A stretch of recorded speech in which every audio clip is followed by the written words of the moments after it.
the mass-market Tesla car, but also his mission to Mars. He made a bit of a gag about the fact that we'll all be drinking in a Mars bar before we know it. Let's have a look now at some of the other stories making the headlines across the media. Let's start with The Times, covering the ongoing investigation into the poisoning of a Russian spy in the UK. Its lead story says the Prime Minister is about to publicly blame Russia for the attack. The front page of the Financial Times has that detail on Aramco's flotation, the delay of it. The FT says London's still the best bet to list the company when it is ready. Arab News has more detail on the BBC's move that we've mentioned, of course, the BBC taking the unprecedented move of asking the United Nations to help protect its staff from what it says is persecution by Iranian authorities. In Germany, Die Welt is among many German media outlets looking at Donald Trump's threat to impose tariffs on EU cars, a move jittering the country's car giants, it says. Then we've got The Sun in the UK with the headline, "It's all scone wrong. Does jam or cream go on first? What is the correct order? We will explain, don't worry." And then last but by absolutely no means least, of course, it was too late for the newspapers. But we've got the website of the Liverpool Echo, which has dedicated its entire front page to its homegrown star who has died, the late comedian Ken Dodd. Sir Ken Dodd, in fact. Well, we've got Oliver Cornock back, as promised, Editor-in-Chief of Oxford Business Group, and we have got scones ready to go on the desk. I know it's in the UK, it's 5:45 in the morning, but I'm ready for them. I don't know about you, Ollie. I'm hungry. Been here for hours. Maybe right, after our chat. No, after the chat. We won't do it on air. But let's talk about the Times. Theresa May set to hit back at Russia over the spy attack. What is the Times saying the UK Prime Minister is poised to do? Well, amidst these images of people in protective suits and respirators, which, you know, like something off a film set, we understand that nearly 500 people could have been exposed to this agent, which has yet unnamed. And really, there's been some frustration in the general public and in the media here about the pace of developments. Now, I feel that's a bit of an unfair criticism on one level. If you've got a big potentially an international crime having taken place, investigators will need some quiet to look at everything. At the same time, this is now a big public story, and now it's time for the government's response. And so Theresa May, according to the Times, is about to openly accuse Russia of its involvement in this. And it's very interesting timing because, as we've already mentioned earlier in the programme, Russia is on the brink of an election. So the presidential election is coming up. Also, it's hosting the World Cup in June. And what's different about this particular event as opposed to Alexander Litvinenko is, you know, as you've mentioned, 500 people could have been affected, just members of the public in Salisbury. Absolutely. So to me, some circumspection from the authorities in what they're going to say in public is really important here because, you know, actually people are scared by this and in a sense step back, Sally, and that's what terrorism is. Indeed, absolutely. Let's look now at the Financial Times. You and I have discussed this already.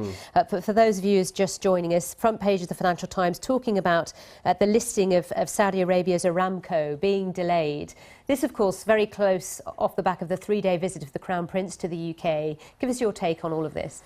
Well, the IPO of Saudi Aramco, listing part of this enormous, the world's largest oil producing company on a stock exchange, is a central linchpin of Vision 2030, this hugely important plan to diversify the Saudi economy away from its reliance on hydrocarbons. That's what the Crown Prince was doing here in London last week, talking about the very many opportunities for investment, what role foreign investors will play. So this is a really important linchpin of this because the funds from this will go into the Public Investment Fund, the Sovereign Wealth Fund that will underpin the whole of this, the spending that will underpin this in Saudi. So to get a big valuation is really, really important. It's not only psychologically important, but it's part of making Vision 2030 a success. And those of us who watch Saudi, Sally, are concerned that this window of opportunity to make all of the opportunities of this very ambitious plan is getting that little bit smaller. So a delay is a concern. It's not a huge worry at the moment, but it would be good for investors to see a good valuation, some transparency there. It's all about transparency. How do you feel the Crown Prince's visit went in the UK? 3 days he was here for. The red carpet was rolled out. You know, obviously he had an audience with the Queen, had a meal with the Queen and met with the Prime Minister. There were lots of protests as well. But I noticed, just, driving around London, massive billboards with his face all over them, talking about his vision. It's very much this 32-year-old man's vision and this new leadership, and they're really pushing it on a real international level, aren't they? So I think it's really interesting you bring up the personality here. It is very much about a personality. And when we look back to 2007 and the visit of King Abdullah, when there were much greater protests, ironically, despite there was no war with Yemen then, for example, which was something that we read would be something people would protest about, actually the protests were relatively muted, I felt. But in terms of the broader business objectives, I think it was a very welcome visit. I think a lot of British boards will be thinking, yeah, we heard some really good stuff there. Now let's see some flesh on the bones. And I think that's exactly what we're seeing with Aramco as well. Interesting to get your take as well, being very, active in the region of the Middle East on this move by the BBC to go to the UN Council with regards to the treatment of BBC employees. Here, they're based in London, can't go home, but also their families and those who work with them in Iran.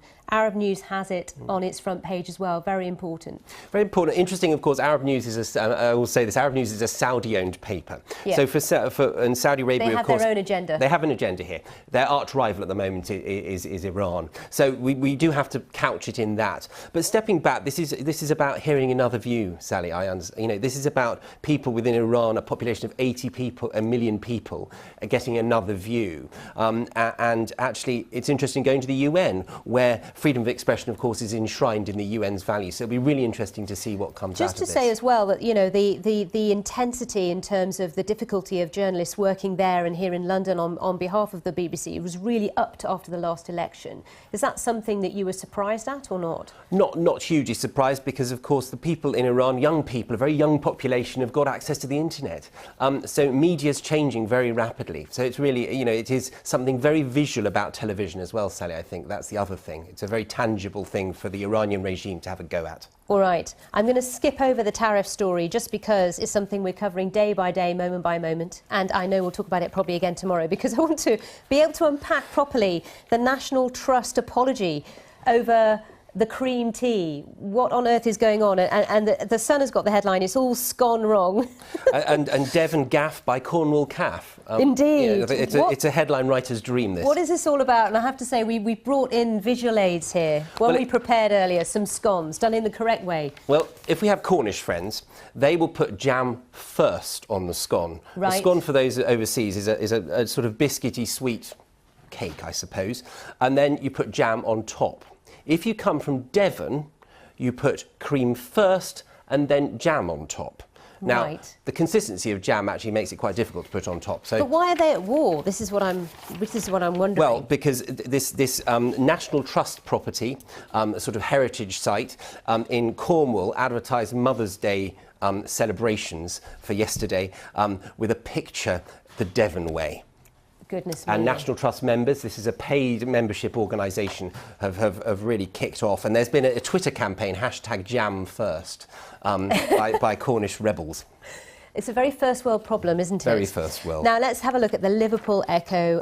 They are paying their tribute to Sir Ken Dodd, who born and bred in Liverpool and actually stayed in the same home his entire life, died in the home that he was born in. And made famous this area of Knotty Ash, which, it sounds we've all almost... heard of in the UK. Exactly, and it's sort of only through this, and it's through that comedy, that rather lovely, gentle comedy, Sally. And what struck me, because, he was a big feature of our childhood, I suppose. Yeah, me too. I watched him on the telly. That rather gentle sort of music hall legacy, variety, proper variety. And do you think this marks the end of that sort of area? Of course, we've seen Sir Bruce Forsyth die last year, and various other big features of our world here in the UK entertainment. I mean, maybe this is the end of that kind of entertainment. You can't help thinking that. And I was struck also by when he got his knighthood last year, he was very keen to point out he wanted to give something back. He struck me as a very kind person, wanted to talk about, depression as well. Really, really kind. Thank you very much, Ollie, for your time, Ollie Cornock. And thank you too, as well, for your contributions. I just want to mention a few more. So we've got Stephen Houghton says, I first saw Ken Dodd live at Preston nightclub in the early 70s, a performance I've always told people about. We've heard from many of you as well. Jackie Stevenson, she says, sad loss of the music hall.